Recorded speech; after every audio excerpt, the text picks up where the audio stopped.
Good morning. Unique education के online centre पर आपका बहुत बहुत स्वागत है। आपने बौद्ध धर्म पढ़ा होगा, आपने जैन धर्म पढ़ा होगा और उनसे क्वेश्चन भी किया होगा। और अगला टेस्ट जो इसके बाद कल या परसों जो वीडियो अपलोड होगा उसमें भी इनसे क्वेश्चन करवाए जाएंगे। तो आपने जो खुद से पढ़ा होगा और हमने भी कई लोगों को पढ़ाया है, तो उनको जो पढ़ाया होगा हो सकता है कुछ चीज़ें छूट गई होंगी।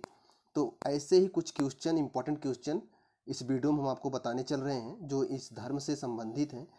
मतलब प्राचीन काल में जो धार्मिक आंदोलन हुए थे उस समय क्या क्या बदलाव हुए थे या फिर उनमें क्या समानताएं थी, कहाँ से उसमें क्वेश्चंस बनते हैं, उनके बारे में कुछ बताने चल रहे हैं। ध्यान से देख लीजिए और आपके पेपर के हिसाब से भी काफ़ी महत्वपूर्ण है। तो यहाँ से क्वेश्चन आपको मिल सकते हैं। तो एक बार धैर्य से इन सबको देख कर याद कर डालिए। इसमें हो सकता है बहुत सारी चीज़ें आपको पता हो, लेकिन कुछ चीज़ें ऐसी भी हैं जो आपको नहीं पता होंगी, तो उनको आपको जानना जरूरी है। तो चलिए फिर देख लेते हैं। जैन धर्म का आधार बिंदु किसे माना जाता है? तो अहिंसा है। एक बात जानते रहिएगा, जैन धर्म और बौद्ध धर्म दोनों का आधार बिंदु अहिंसा ही है। मतलब कि दोनों धर्म यही चाहते हैं कि हिंसा ना हो। लेकिन यहाँ पर थोड़ा सा अंतर है जैन धर्म बौद्ध धर्म में। यही सब चीज़ें जो कि पेपर में कंपेयर करके आता है वो यही चीज़ें होती हैं कि जैन धर्म कट्टर अहिंसा को मानता है और बौद्ध धर्म मध्यम अहिंसा को मानता है। कि मतलब ज़रूरत पड़ने पर आप हिंसा कर भी सकते हो, लेकिन अहिंसा को मानता है, पहली बात जानिएगा। लेकिन अब अहिंसा में भी जाएंगे तो कट्टर अहिंसा होता है और मध्यम अहिंसा होता है। तो जैन धर्म मध्यम मार्ग को, सॉरी, बौद्ध धर्म मध्यम मार्ग को अपनाया था। आप पढ़े होंगे मध्यमा प्रतिपद्या गौतम बुद्ध ने अपनाया था। तो बौद्ध धर्म मध्यम मार्ग को अपनाता है, जबकि जैन धर्म कट्टर है एकदम कि वो मध्यम मार्ग को नहीं अपनाता है। तो याद रखिएगा, दोनों ही अहिंसा को मानते हैं। यहाँ पर कुछ चीज़ें मैं आपको बताता हूँ। जैन धर्म में जो 24वें तीर्थंकर थे वो हैं महावीर स्वामी। महावीर स्वामी को ही जैन धर्म का वास्तविक संस्थापक माना जाता है और बौद्ध धर्म के संस्थापक गौतम बुद्ध माने जाते हैं, ये आप जानते हो। अब इनमें थोड़ी सी समानता ये है कि गौतम बुद्ध का जो बचपन का नाम था वो था सिद्धार्थ, और महावीर स्वामी के जो पिताजी का नाम है वो है सिद्धार्थ। महावीर स्वामी का जो बचपन का नाम है वो है वर्धमान। ये चीज़ें, महावीर स्वामी की माता का नाम त्रिशला था और पिता का नाम सिद्धार्थ था, और गौतम बुद्ध के माता का नाम महामाया था और मौसी का नाम गौतमी था, प्रजापति गौतमी। ये सब चीज़ें आप पढ़े होंगे। थोड़ा कंपेयर देख के ये कि जो महावीर स्वामी के पिता का नाम सिद्धार्थ था वही गौतम बुद्ध के बचपन का नाम सिद्धार्थ था, ये याद रखेंगे आप। महावीर स्वामी की जो पुत्री थी, महावीर स्वामी की जो पुत्री थी, पुत्री का नाम प्रियदर्शना था, ये भी आप जानते रहिएगा। जबकि जबकि गौतम बुद्ध के पुत्र का नाम क्या था आप बताएंगे हमें कमेंट बॉक्स में। बहुत ही सरल नाम है, आप पढ़े होंगे, इस पे बहुत सारी कविताएं भी बनी हुई हैं। तो आप गौतम बुद्ध के पुत्र का नाम हमें कमेंट बॉक्स में बताएंगे। तो हम आपको बता दें कि दोनों ही अहिंसा पर बल देते थे, ध्यान रखिएगा। अगला, बोध गया कहाँ स्थित है? तो ये है बोध गया, बिहार में है। बोध गया क्यों प्रसिद्ध है? क्योंकि यहाँ पर गौतम बुद्ध को ज्ञान की प्राप्ति हुई थी, एक चीज़। दूसरी चीज़, बोध गया जो बिहार में है इसे ही गया भी कहा जाता है। जो लोग गया जाते हैं, बोध गया गया ही है, तो इसको जानते रहेंगे। अगला देखते हैं। महावीर ने जैन संघ की स्थापना की थी कहाँ पर? पावापुरी में। पावा ये भी बिहार में है, याद रखिएगा। एक चीज़ मैं आपको बता दूं कि महावीर स्वामी जैन धर्म के 24वें तीर्थंकर थे, ये आप याद रखिएगा। और इनका प्रतीक चिन्ह सिंह था, ये भी आप याद रखिएगा, सिंह। जैन धर्म के जो 24वें तीर्थंकर हैं महावीर स्वामी हैं। इन्होंने जैन धर्म में ब्रह्मचर्य नामक सिद्धांत जोड़ा था और इनको जैन धर्म का वास्तविक संस्थापक कहा जाता है।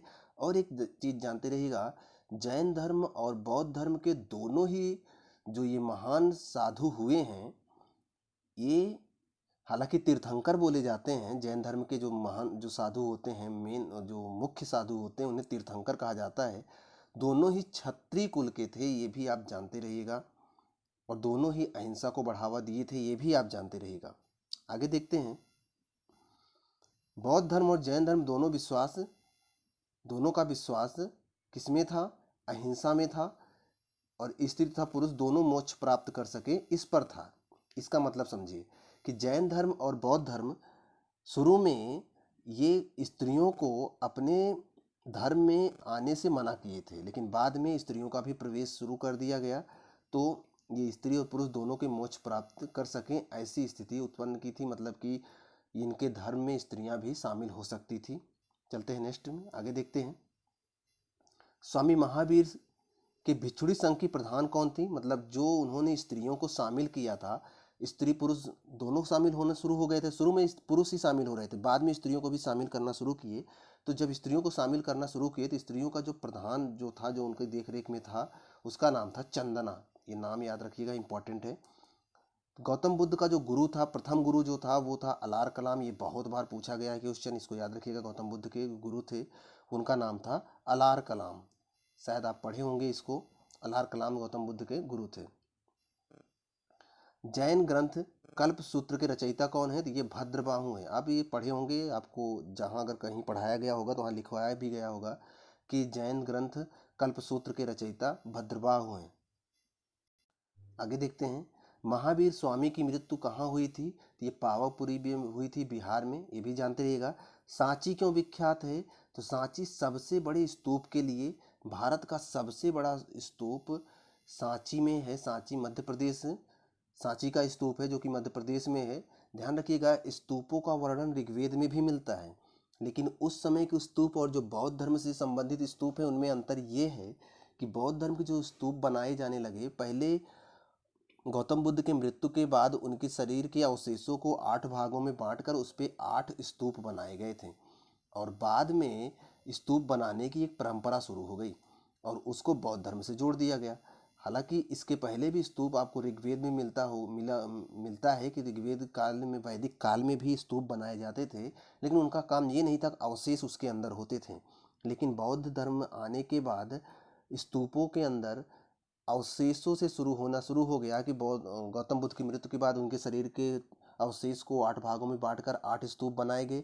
अब बार बार तो अवशेष लाए नहीं जाएंगे, फिर उन्हीं के नाम पर स्तूप बनाए जाने लगे, गौतम बुद्ध के नाम पर, और उनमें उनकी मूर्तियां बनाई जाने लगी। लोग वहां जाकर ध्यान केंद्रित करते हैं और वहां पर आश्रय लेते हैं, रात रुक सकते हैं, समय व्यतीत करते हैं। तो बहुत सारी चीज़ें स्तूपों से जुड़ गई। तो सांची का जो स्तूप है ये भारत का सबसे बड़ा स्तूप है, याद रखिएगा। मध्य प्रदेश में है, ये भी याद रखिएगा। ये सबसे बड़े बौद्ध स्तूप के लिए विख्यात है। तो यहाँ पर कह रहा है क्यों विख्यात है, बौद्ध स्तूप के लिए। नागार्जुन कौन थे, तो ये नागार्जुन एक बौद्ध दार्शनिक थे, ये भी आप जानते रहिएगा। नागार्जुन बौद्ध दार्शनिक थे। ये बड़ा इंपॉर्टेंट क्वेश्चन है कि बौद्ध धर्म ग्रहण करने वाली पहली महिला कौन थी, तो वो थी प्रजापति गौतमी। प्रजापति गौतमी के बारे में हमने बताया था कि प्रजापति गौतमी गौतम बुद्ध की मौसी थी। दरअसल गौतम बुद्ध की मृत्यु उनके जन्म के कुछ एक सप्ताह के अंदर उनकी माता की मृत्यु हो जाती। सॉरी, हमने गौतम बुद्ध की मृत्यु का बोला है। दरअसल गौतम बुद्ध की मृत्यु के बाद, सॉरी बार बार गड़बड़ हो रहा है, गौतम बुद्ध के जन्म के बाद उनकी माता महामाया की मृत्यु माना जाता है कि 1 हफ्ते के अंदर ही हो जाती है। तो उनका लालन पालन उनकी मौसी प्रजापति गौतमी करती हैं। और जब गौतम बुद्ध को ज्ञान की प्राप्ति होती है और जब उन्होंने अपने संघ में महिलाओं के प्रवेश को आने दिया, मतलब महिलाओं का प्रवेश सुनिश्चित किया कि महिलाएं भी बौद्ध भिक्षु बन सकती हैं, भिक्षुणी बन सकती हैं, तो बौद्ध धर्म ग्रहण करने वाली पहली महिला कौन बनती हैं, उनकी मौसी ही बनती हैं, प्रजापति गौतमी। इसको आप याद रखिएगा। ये अगला देखिए, हमने अभी थोड़ी देर पहले चर्चा भी किया था। जैन परंपरा के अनुसार जैन धर्म में कुल कितने तीर्थंकर हुए हैं, तो 24 तीर्थंकर हुए हैं। हमने आपको ये बताया था, जैन परंपरा के अनुसार जैन धर्म में कुल 24 तीर्थंकर हुए हैं। प्रथम तीर्थंकर थे ऋषभदेव और अंतिम 24वें तीर्थंकर थे महावीर स्वामी। ऋषभदेव का जो प्रतीक चिन्ह था वो बैल था, और महावीर स्वामी का जो प्रतीक चिन्ह था वो सिंह था। ये भी आप याद रखिएगा। आगे देखते हैं हम। जैन परंपरा के अनुसार महावीर स्वामी कौन से तीर्थंकर थे, 24वें थे, हो गया। स्यादवाद किस धर्म का सिद्धांत है, स्यादवाद किस धर्म का सिद्धांत है, तो ये जैन धर्म का सिद्धांत है। जनरल है, इसको आप याद रखेंगे। अगला देखें, पढ़े होंगे आप इन सबको। कौन सा बौद्ध पवित्र स्थल निरंजना नदी पर स्थित है, तो ये है बोध गया। निरंजना फल्गु नदी के किनारे गौतम बुद्ध को बुद्ध पूर्णिमा के दिन ज्ञान की प्राप्ति हुई है। याद रखिएगा, इसी दिन पैदा हुए थे, इसी दिन मृत्यु हुई थी और इसी दिन इनको ज्ञान की प्राप्ति हुई थी। इसलिए बौद्ध भिक्षुओं के लिए बुद्ध पूर्णिमा का दिन सबसे इम्पोर्टेंट है। एक बात मैं आपको बताना भूल गया, बहुत इंपॉर्टेंट वो भी है कि बौद्ध धर्म और जैन धर्म में, जैसे बौद्ध धर्म में गौतम बुद्ध और जैन धर्म में महावीर स्वामी, गौतम बुद्ध की मृत्यु पूर्णिमा को होती है, याद रखिएगा, और महावीर स्वामी की मृत्यु अमावस्या को होती है। ये भी याद रखिएगा, पूर्णिमा जिस दिन चांद पूरा खिला रहता है, अमावस्या जिस दिन चांद दिखाई ही नहीं देता। दोनों में अपोजिट का अंतर है, ये भी आप याद रखिएगा। पूछने वाले कहाँ से पूछ सकते हैं क्या पता। अगला देखते हैं, बौद्ध धर्म का मूल आधार क्या है? 4 आर्य सत्य हैं। बौद्ध धर्म का जो मूल सत्य है, मूल आधार है, वो 4 आर्य सत्य हैं। आप लोग जानते हैं वो 4 आर्य सत्य कौन से थे? याद है? चलिए हम आपको बताते हैं वो 4 आर्य सत्य कौन थे। पहला था दुख, दूसरा है दुख समुदाय, तीसरा है दुख निरोध और चौथा है दुख निरोध गामिनी प्रतिपदा। ये याद रखिएगा। इसके साथ साथ देखिए, 4 आर्य सत्य बौद्ध धर्म से संबंधित हैं। इसी के साथ अष्टांगिक मार्ग भी बौद्ध धर्म से संबंधित है। उसमें क्या क्या है? अष्टांगिक मार्ग में 8 नियम गौतम बुद्ध ने बताए थे। पहला था सम्यक दृष्टि, दूसरा है सम्यक संकल्प, तीसरा है सम्यक वाणी, चौथा है सम्यक कर्मांत, पांचवा है सम्यक आजीव, छठवां है सम्यक व्यायाम, सातवां है सम्यक स्मृति और आठवां है सम्यक समाधि। तो ये अष्टांगिक मार्ग भी हैं। इसको भी आप याद रखिएगा। और त्रिपिटक किससे संबंधित है? त्रिपिटकों के भी आप नाम सुने होंगे। चलिए ये भी बता देते हैं। त्रिपिटक भी बौद्ध धर्म से ही संबंधित है, ये भी आप याद रखिएगा। सुप्त पिटक, विनय पिटक और अभिधम्म पिटक, ये त्रिपिटक हैं, बौद्ध धर्म से संबंधित हैं। वो बौद्ध की शिक्षाओं को उसमें वर्णित किया गया। लेकिन जो त्रिरत्न हैं, त्रिरत्न जैन धर्म से संबंधित हैं। बहुत महत्वपूर्ण चीज़ें बता रहा हूँ, ध्यान से सुनिएगा, सभी क्लियर हो जाएगा। त्रिपिटक बौद्ध धर्म से संबंधित है, सुप्त पिटक, अभिधम्म पिटक और विनय पिटक।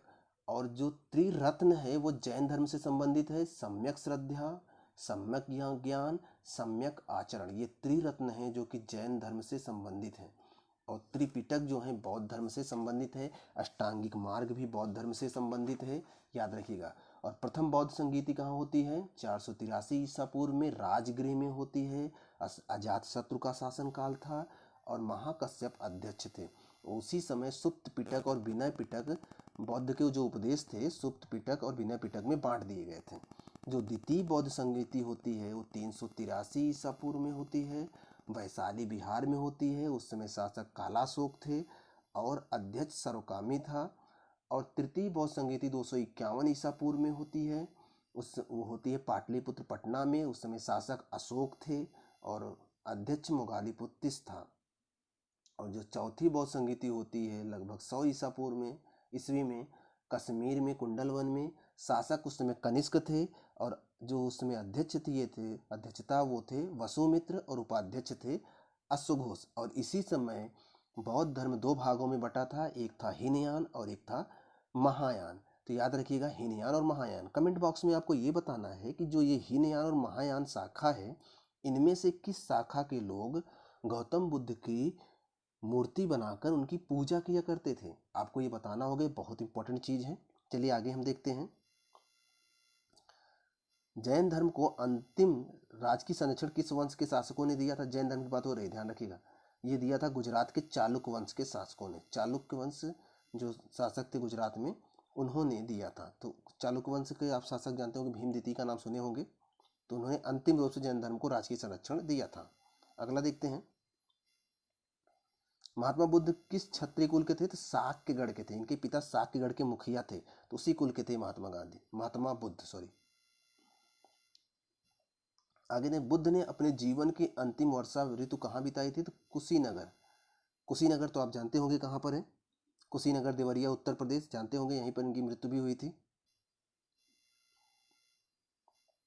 अणुव्रत सिद्धांत, अणुव्रत शब्द किस धर्म से जुड़ा हुआ है? ये जैन धर्म से जुड़ा हुआ है। ये सब जनरल चीजें हैं, इन सबको आपको पता होना चाहिए, यहाँ से क्वेश्चन बराबर आते रहते हैं। आइए आगे देखते हैं, किस शासक के शासनकाल में नेपाल में बौद्ध धर्म का गमन हुआ? तो अशोक। बौद्ध भिक्षु सुभच्छ ने जब अशोक को कलिंग के युद्ध के बाद, जो कि 263 ईसा पूर्व में होता है, उसके बाद अशोक का हृदय परिवर्तन होता है, इतना मार काट देखकर उनका हृदय द्रवित होता है। तो उसके बाद उनको बौद्ध उपदेश दिया जाता है, तो वो बौद्ध धर्म अपना लेते हैं और बौद्ध धर्म का प्रचार प्रसार बहुत तेज़ी से करना शुरू कर देते हैं और अपनी पुत्री संघमित्रा को श्रीलंका भेजते हैं प्रचार करने के लिए। तो यहाँ पर अशोक ने ही नेपाल में भी बौद्ध धर्म का प्रचार करवाया था, तो याद रखिएगा। नेपाल के तराई क्षेत्र में बौद्ध गौतम बुद्ध का जन्म भी हुआ था, लेकिन प्रचार प्रसार कराने का श्रेय अशोक को जाता है, याद रखिएगा। प्राचीन विश्वविद्यालय कौन सा है? भारत में अगर देखा जाए प्राचीनतम विश्वविद्यालय तो नालंदा आएगा, लेकिन अगर प्राचीन भारत की बात देखा जाए तो प्राचीन भारत में अगर पाकिस्तान वाले क्षेत्र को भी हम शामिल करें तो तक्षशिला आता है, जो कि वर्तमान में पाकिस्तान में है। लेकिन अगर केवल भारत की बात करेंगे तो नालंदा होगा। और वैसे भारत पाकिस्तान, जबकि पाकिस्तान जब भारत के कब्जे में था, जब भारत में ही मिला हुआ था, तब की बात करेंगे प्राचीनतम में तो उस समय का तक्षशिला होगा। तक्षशिला सबसे प्राचीन है, लेकिन वर्तमान में अगर देखा जाए सबसे प्राचीन कोई विश्वविद्यालय जो भारत में है तो वो है नालंदा, तो याद रखिएगा। एशिया की रोशनी किसे कहा जाता है? The light of Asia. Gautam Buddha को जनरल क्वेश्चन है, आप बहुत बार पढ़े होंगे। द लाइट ऑफ एशिया के नाम से गौतम बुद्ध विख्यात हैं। अशोक के शासन काल में बौद्ध संगीति किस नगर में आयोजित की गई थी? पाटलिपुत्र। अभी थोड़ी देर पहले हमने आपको बताया था। अशोक के समय में 251 ईसा पूर्व में मोगालीपुत्तिस अध्यक्ष थे। ये देखिए बहुत इंपॉर्टेंट क्वेश्चन। जातक किसका ग्रंथ है? किस धर्म का ग्रंथ है? ये बौद्ध का है। बौद्ध जैन में ही ज़्यादा कन्फ्यूजन होता है, 4 ग्रंथ 4 धर्म दे देता है, तो जातक कथाएं जो हैं बौद्ध ग्रंथ से संबंधित, बौद्ध धर्म से संबंधित हैं, याद रखिएगा। अगला देखो, महावीर की माता का नाम त्रिशला था, शुरू में ही बताए थे। चलिए थोड़ा सा रिवीजन हो जा रहा है इसी बहाने। अगला देखते हैं, महावीर स्वामी का जन्म कहाँ हुआ था? कुंडग्राम में हुआ था। कुंडग्राम में हुआ था। अगला देखते हैं, भारत में सबसे प्राचीन बिहार कौन सा है? नालंदा बिहार है। नालंदा, वहाँ लोग घूमने टहलने भी जाते थे और वहाँ पर विद्यालय भी था और वहाँ पर विश्वकोश भी था, मतलब बहुत सारी किताबें थी, लोग वहाँ पढ़ने भी जाते थे। अशोकाराम बिहार किस स्थान पर स्थित है? तो ये पाटलिपुत्र में है। पाटलिपुत्र जिसे पटना वर्तमान में कहते हैं, बिहार की राजधानी है, तो वही पाटलिपुत्र के नाम जानी जाती थी पहले। बुद्ध ने सर्वाधिक उपदेश कहाँ दिए थे? श्रावस्ती में दिए थे, याद रखिएगा। लेकिन बुद्ध ने पहला उपदेश सारनाथ में दिया था, ये भी आप याद रखिएगा। जैन साहित्य का संकलन किस भाषा और लिपि में है? तो प्राकृतिक और अर्धमगधी में। मगध कहाँ है? बिहार में है। तो मगध एक महाजनपद था, उसमें बहुत तेज़ी से बढ़ रहा था, तो ये लोग स्थानीय भाषा में ही अपने उपदेश देते थे। तो मगध के क्षेत्र में जो उपदेश दिए थे अर्धमगधी भाषा में दिए थे और प्राकृतिक भाषा में, तो ये वहाँ की स्थानीय भाषाएं थी, तो उसी भाषा में लोग जन सामान्य की भाषा में ही उपदेश देते थे, याद रखिएगा। तृतीय बौद्ध संगीति का कहाँ हुई थी? तो ये पाटलिपुत्र में हुई थी, अभी आपको बताया थोड़ी देर पहले। बौद्ध धर्म ने समाज के किन वर्गों पर महत्वपूर्ण प्रभाव डाला? तो महिला और शूद्र, क्योंकि जो हमारा हिंदू धर्म है वो शूद्रों को हे दृष्टि से देखती है, उनको नलों पर, कुओं पर जाने नहीं देती, स्नान घाटों पर जाने नहीं देती, मतलब उनको समाज से अलग ही रखती थी। तो बौद्ध धर्म ने इनको अपनाया, तो ये लोग इसकी तरफ खिंचते चले गए, क्योंकि बौद्ध धर्म में कोई छुआछूत वाला भेद नहीं था, महिलाओं के साथ कोई भेदभाव नहीं था। इसलिए बौद्ध धर्म ने समाज के किन वर्गों पर महत्वपूर्ण प्रभाव डाला? तो महिला और शूद्रों पर, इसलिए ये लोग इसकी तरफ खिंचते चले गए। सारनाथ में बुद्ध का प्रथम प्रवचन कहलाता है धर्मचक्र परिवर्तन, मतलब कि जब सारनाथ में पहली बार उन्होंने प्रवचन दिया था उसे क्या बोला गया था? धर्मचक्र परिवर्तन। अभी हम आपको थोड़ी देर पहले ही बताए थे कि बुद्ध ने अपना पहला प्रवचन कहाँ दिया था? सारनाथ में दिया था। सारनाथ कहाँ है? बनारस में है, ये भी आप याद रखिएगा। अगला देखिए, अभी थोड़ी देर पहले हमने बताया था कि जैनियों के प्रथम तीर्थंकर कौन थे? तो ऋषभदेव थे, जिनका प्रतीक चिन्ह बैल है, ये भी जानते रहिएगा। महावीर स्वामी की मृत्यु के बाद जैन संघ का अगला अध्यक्ष कौन बना? तो ये बने थे सुधर्मन नाम याद रखिएगा, सुधर्मन बनते हैं, ये इंपॉर्टेंट है, याद रखिए, काफ़ी इंपॉर्टेंट है ये। अगला देखते हैं, किस जैन रचना में 16 महाजनपदों का उल्लेख मिलता है? भगवती सूत्र में, याद रखिएगा। जैन ग्रंथ भगवती सूत्र में 16 महाजनपदों का उल्लेख मिलता है, जबकि बौद्ध ग्रंथ अगुंतर निकाय में भी 16 महाजनपदों का उल्लेख मिलता है। दोनों ही बहुत इंपॉर्टेंट है, इसको याद रखिएगा।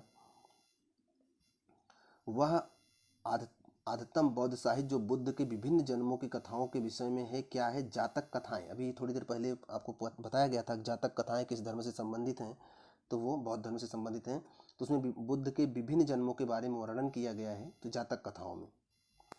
अगला, कनिष्क, कश्मीर में कनिष्क के शासनकाल में जो बौद्ध संगीति आयोजित थी उसकी अध्यक्षता किसने की? तो वसुमित्र ने किया था, अभी थोड़ी देर पहले बताए थे हमने आपको। अगला देखो आप, गौतम बुद्ध का जन्म कहाँ हुआ था? तो कब हुआ था? तो 563 ईसा पूर्व में हुआ था। इस लुम्बिनी में हुआ था, आप पढ़े होंगे, याद रखिएगा, जो कि नेपाल के तराई भाग में स्थित था। अगला देखें, जैन समुदाय में प्रथम विभाजन के श्वेतांबर संप्रदाय के संस्थापक कौन थे? तो स्थूलभद्र थे। थोड़ी सी कहानी समझो, श्वेतांबर और दिगंबर। तो स्थूलभद्र और भद्रबाहु, दरअसल ये लोग नेपाल के क्षेत्र में रहते थे, सॉरी बिहार के क्षेत्र में रहते थे, लेकिन बिहार क्षेत्र में अकाल पड़ने की वजह से भद्रबाहु अपने कुछ अनुयायियों को लेकर कर्नाटक में श्रवणबेलगोला में चले गए। और कुछ समय बाद जब वो वापस लौटे, तो पहले एक बात जानते रहेगा कि जो जैन धर्म है, जैन धर्म के लोग नंगे रहते हैं, मतलब वो अपने आप को दिगंबर बोलते हैं। मतलब दिशा है, अंबर मीन्स कपड़ा होता है, दिक मीन्स दिशा, मतलब जिनका कपड़ा दिशा होती है, मतलब वो नंगे रहते हैं। तो जैन समुदाय में श्वेतांबर जो होते थे वो दरअसल जब वो लोग लौट के आए तो देखे कि ये लोग कपड़े धारण करने लगे थे। स्थूलभद्र के अनुयायी जो इनके साथ रहते थे श्वेत वस्त्र धारण करने लगे थे। तो इसी समय जैन धर्म दो भागों में बटा, श्वेतांबर और दिगंबर।